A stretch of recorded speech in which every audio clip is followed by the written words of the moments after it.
I'm Francesca Page. President Obama says Sony made a mistake by pulling the release of the interview. We cannot have a society in which some dictator someplace can start imposing censorship here in the United States. The president also says the U.S. will respond to North Korea's cyber assault in a, quote, place and time and manner we choose. Today's traditional end-of-the-year news conference comes after the FBI confirmed that North Korea is behind the Sony cyber attack. They use similarities between the Sony attack and an assault on South Korean banks and media back in 2013. Meanwhile, a new Secret Service report outlines the security recommendations at the White House. A big offense is just one change that you might see if you visit 1600 Pennsylvania Avenue. The report also says the Secret Service needs more agents, more training, and a new leader. Secretary of Homeland Security Jane Johnson ordered the review after a man jumped the White House fence and made his way to the presidential mansion back in October. And the hunt for lost IRS emails belonging to former Chief Lois Lerner may be coming to an end. According to the Hill, Commissioner John Kosenski expects to have a detailed report in the next few weeks. The IRS claims Lerner's electronic mail disappeared when her computer crashed back in 2011.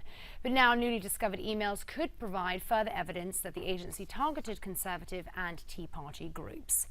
And Oklahoma's Tom Coburn is pretty much retired now from the U.S. Senate, even though he officially has a couple more weeks left in his term.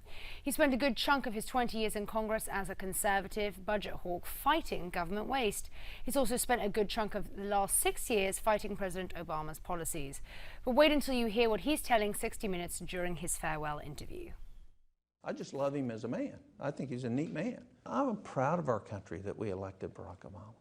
You probably didn't see that coming. The full interview airs this weekend on 60 Minutes. Pakistan's army targets militants in the tribal region near the Afghan border. The country says its jets and ground forces killed 59 militants in the area. This comes just days after Taliban fighters killed 148 people in a school massacre. Most of the victims were children under the age of 15. And scientists at a Texas A&M university figured out that ibuprofen extended the life of simple organisms by 10 to 15%. They're now working to see if a daily dose can help people live longer too.